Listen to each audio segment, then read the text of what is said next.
I think more than any other episode or incident or situation on earth, this is the most directly affecting adversely America in not bringing peace to Israel and justice and peace to the Palestinians. Yes. Can any? I mean, you obviously were very successful in bringing peace with Israel and Egypt. Can any deal be done that doesn't involve sitting across a table with Hamas? I've met several times with Hamas leadership, and I think they are willing to accept Israel to exist peacefully within the 67 borders or some modification of those borders. But the first step has to be to bring Hamas and Fatah together so they can have another honest election. That is a major premise, and I think the 67 borders between the two with some modifications will lead to a two-state solution. Netanyahu now, I believe, has decided unequivocally to move to a one-state solution, which every one of his predecessors in the prime ministership have condemned as a disaster for Israel. And I think Israel is now moving toward a disaster for itself and insisting that all the way from the Jordan River to the Mediterranean Sea has to be Israeli controlled. That is a mistake. Mr. Carter, thank you for making me a Republican. Because of your incompetence in handling the Iranians with stagflation, and you're cozying up with every dictator, thug, and Islamic terrorist there is. But more importantly, I find it to be vile because your black is heart. It's heart because you're an anti-Semite. And let me explain why I think you're a bigot, a racist, and an anti-Semite.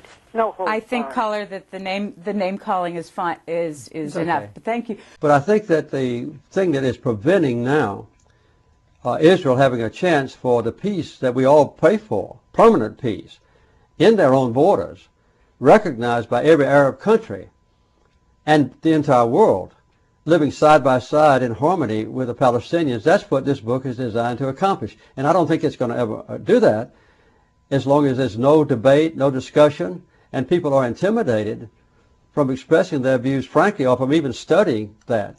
I've been invited by professors, for instance, to speak in some of the most famous universities that deal with primarily Jewish students. I have not been permitted to go on those campuses to hold a lecture. And so the pressures are intense. But I think that the people of Israel want peace. The Palestinians want peace. The Jordanians want peace. The Lebanese want peace. Everybody, all the Palestinians also share that hope for peace. And I hope that this book will break the ice and at least people at least start looking at the facts inside Palestine, finding a way for Israelis to have peace. Can you give us an example of a recent time in which you were not allowed to make a speech because of your ideas and stands? Well, I'm really reluctant to mention specific places, but I have been given invitations to speak on college campuses by individual professors who might be more militant on the subject or more open-minded on the subject, is maybe a better word. But then when I inquired to the leaders of a university, I've been told that the issue is too controversial, or that maybe we should wait till next year or something of that kind. The word apartheid is exactly accurate. You know, this is an area that's occupied by two powers. They're now completely separated.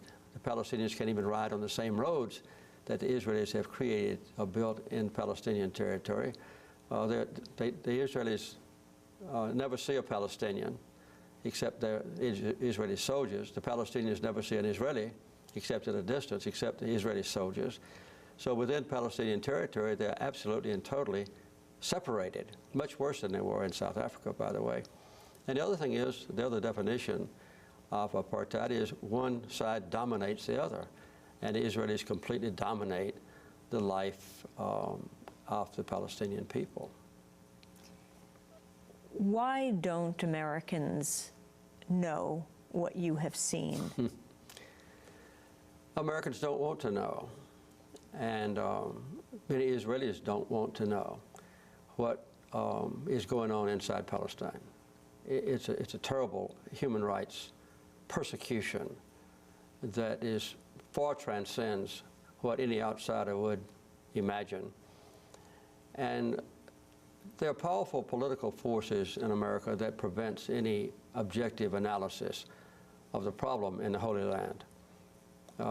I think it's accurate to say that not a single member of Congress with whom I'm familiar would possibly speak out and call for Israel to withdraw to their legal boundaries or to publicize the plight of the Palestinians, or even to call publicly and repeatedly for good faith peace talks. There hadn't been a day of peace talks now in more than 7 years. So this is a taboo subject, and I would say that if any member of Congress did speak out, as I've just described, they would probably not be back into Congress the next term.